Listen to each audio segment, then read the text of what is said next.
Hey, if you're having trouble getting your smoker hot enough and keeping it at temperature, this video is for you.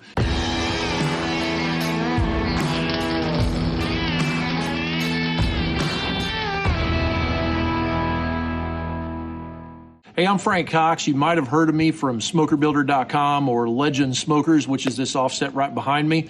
Anyway, I get this question a lot, and I just wanted to do a video about it real quick so that I can make it available for people that have this issue.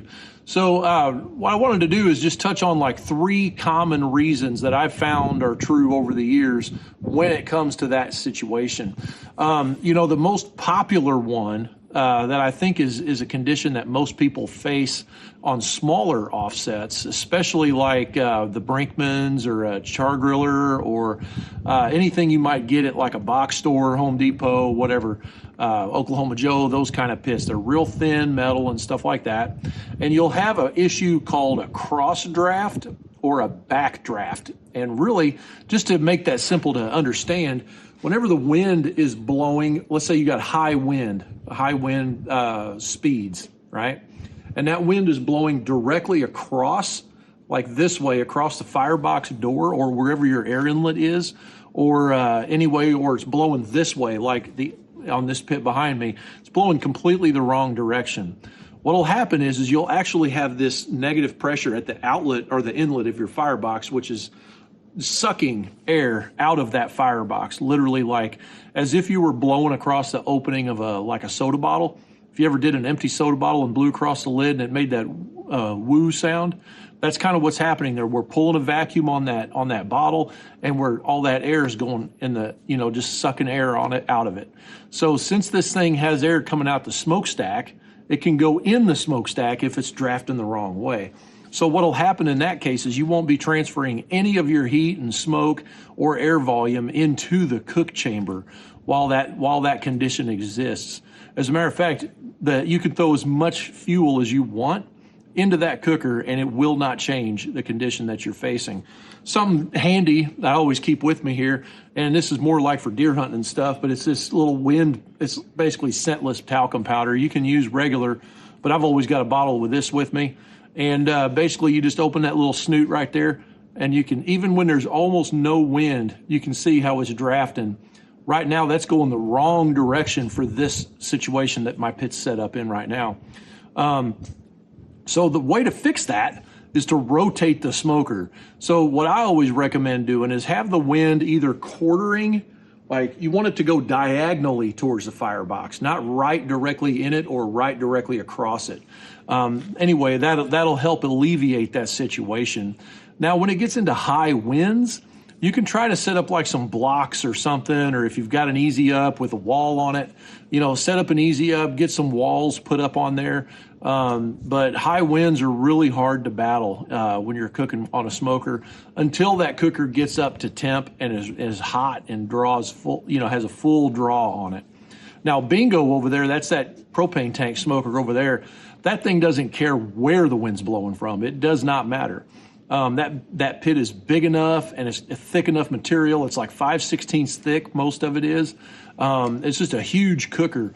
By the time you get that cooker up to temp, it's going to have so much flow going through it. It's just going to ignore those high wind conditions or cross draft wind. Matter of fact, I've ran it in this exact situation, like with this one behind me, where the wind is going.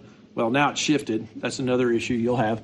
But when the wind is going the wrong direction across the pit, it doesn't even care. So another issue you might have that's causing your pit not to come up to temp is some kind of a design issue. So whenever you're designing a smoker, or if a smoker is designed properly, you're going to need a big enough firebox, not just so that you can fit wood in there. You're going to need a big enough firebox so that you can fit enough air in there. So because you're heating the air with the fire, right? Some of that air goes into the fire and causes combustion to happen and get clean combustion, right? But then the rest of that air is in there simply as a medium to transfer the heat from the firebox into the cook chamber and then out the stack. So you're going to have a big enough firebox to hold that volume of air so that we can heat enough air. It's no different if we were pumping hot water through a plumbing system or a heating system. We have to have enough of the medium, whatever that is, that's transferring enough flow to transfer that heated mass into that cook chamber or wherever it's going. In this case here, this firebox is plenty big enough for a 24 by 48 cook chamber. And then that smokestack is another really critical part of that design. We need to make sure that the smokestack has enough rise, first of all, and then also has enough volume and it's matched to the firebox, because we want to be able to, there's this thing in nature called the chimney effect. Once we have a hot, heated air mass, it's going to try to go up. It's moving fast. All the molecules are. It wants to go up and it's lighter because it's expanded against the colder, denser air that sits down low. So it wants to go up and get as high up as it can, right? So once we get that smokestack heated up, or the chimney in this case, then it'll start to draw. And then the smoke and the heat will leave the cook chamber and in turn will suck new air into the firebox and continue that direction of flow for us. One more thing that you might run into here could be the size of the throat opening. Now the throat is that opening from the firebox to the cook chamber. And what that does is if that opening is not big enough, here's the common situation that people do.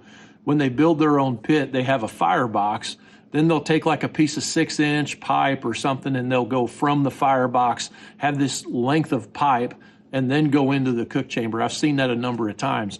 And that pipe simply isn't big enough for that body of air to fit through it to get into the cook chamber. So therefore you're choking off the flow. If that throat is the right size, you won't choke flow off at the firebox opening into the cook chamber. So that's another huge design mistake I see people make. Okay, so one more thing you might run into is your fuel situation.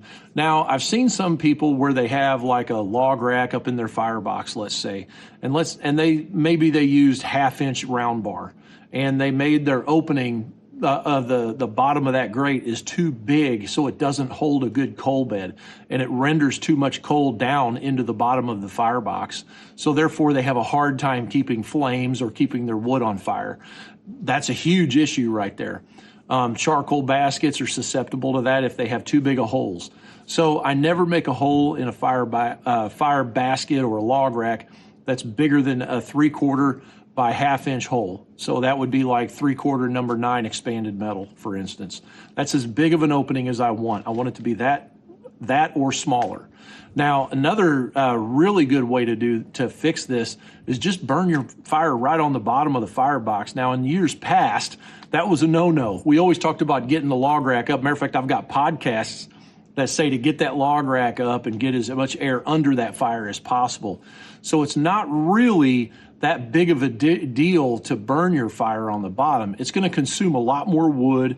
You're going to have to actually spread out that coal bed so that you can get the ash to not choke out the coal bed. There's some more management that has to go into that, but that's another really good tactic. If you think you're struggling and you don't have any way to fix it on the fly, just burn your fire right on the bottom of the firebox, and then you can use your door as the air inlet on that.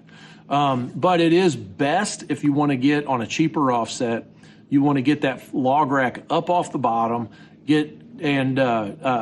block off some of the holes if they're too big, or use another piece of 3/4 expanded you can get at the hardware store so that it holds the coals on it. And then make sure you got a big enough coal bed. Once you lose that coal bed, your fire's going out. You're not going to be able to keep the logs lit. Logs won't burn by themselves. They need to have that coal bed under them and plenty of air. So another situation you might have is like if you've got wood that was, let's say, even if it was standing dead wood, or if you fell a tree or whatever and you let it sit for a year, that's not good enough. It's still too wet, right? So we want to get that moisture content down in the splits of wood. That's one reason why we split the wood, is so that it can sit and dry out.